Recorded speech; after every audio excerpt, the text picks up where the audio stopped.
Hi everybody.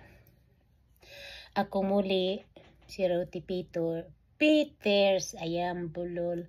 Nag-iimot-imot na naman. Sa ngayon na edad ko na to, siyempre may edad na ako. Nung araw, mahirap mga magulang ko. Kaya ako ay hindi nakapag-aral mabuti. At sa totoo lang, grade 1 lang ang inabot ko. Kaya ayan ang paborito kong song.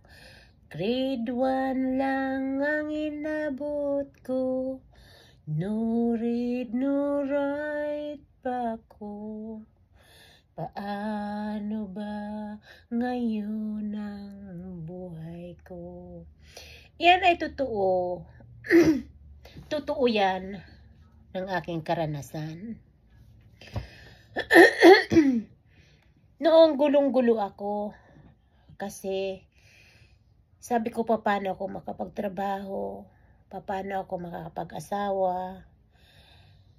At kasabihan nga noon sa probinsya, kung walang pinag-aralan, hindi nakakabasa, paano kung mayroon lumigaw sa akin? Tapos sulatan ako, edi hindi ko mababasa yun. Yun ang sabi nung araw ng mga kanunuan ko. Mabuti na lang, panyo lang ang binigay sa akin, hindi sulat. Edi nakalusot ako. Pero serious ako, sa totoo lang. Serious ako. Pero habang ako ay lumalaki nung araw,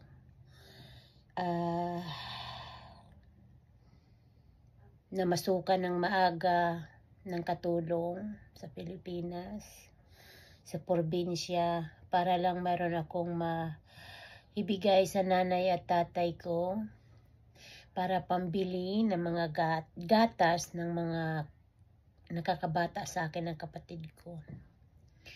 At saka para lang sila mapag-aral ko, mapag-aral ko sila, dinabali ako. Sabi kong ganun, gusto kong makapag-aral ang dalawang kapatid ko nakakabata sa akin, and ay si Noriel at saka si Dili. Hanggat sa medyo nagdadalaga na ako, ang dami kong naranasan sa buhay ko. Sa pang-aapi, dahil bobo. Pero dito sa Australia, hindi yun kahihiyaan, yung walang pinag-aralan. Hindi ka aapihin ng tao dito, hindi ka pagtatawanan. Siguro sa ano lang yan, sa ibang bansa lang yan, katulad na naranasan ko sa Pilipinas. Pero okay lang sa akin yan, kasi ako, okay naman ang buhay ko. Malaking pasasalamat ko sa naging amo ko, na tinulungan niya ako, inalagaan niya ako, pinaliguan niya ako, pinakain ako. Hanggat sa, kasi ang asawa niya ay, asawa ba yun o boyfriend? Yata, asawa o boyfriend, hindi ko na matandaan kasi tagal na ng panahon. Hanggat sa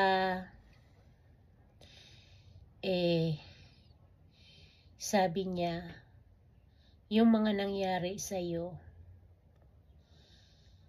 hayaan mo na lang yun. Sabi niya sa akin noon. Kung gusto mo, ibidibanda natin. Hindi ko naman alam ang nangyayari. See now, in the long run, sa madaling salita, ito nag-iimot-imot na naman ako. Sa madaling salita ay nakaligtas na ako. Na naranasan ko na yung magandang buhay. Naranasan ko na kung paano kumain ng masarap. Naranasan ko magkaroon ng damit, mga sapatos. Naranasan ko rin na nang hindi na ako nagpapalimos sa ngayon na buhay ko. Kasi nagpalimos ako noon doon sa Pilipinas. Kaya pangaral ito sa mga sa mga kabataan. Alam ko may mga kabataan ako ngayon na humingi sa akin ng tulong, na pambili daw si school supply, pambaya daw si school nila.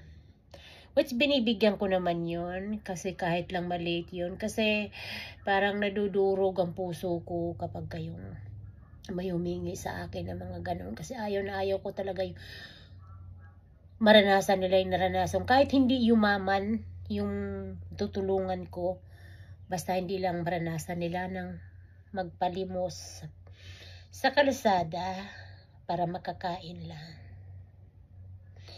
Dahil wala daw tatanggap masyado sa mababang pinag-aralan.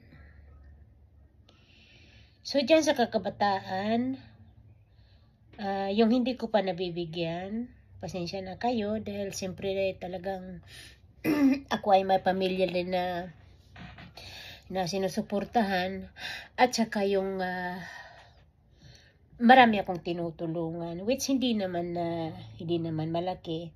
Kasi itong pagbablog ko, ang pagbablog ko ay purpose ko talaga. Na ang pagbablog ko ay para lang ako makatulong sa kapwa kong mahihirap.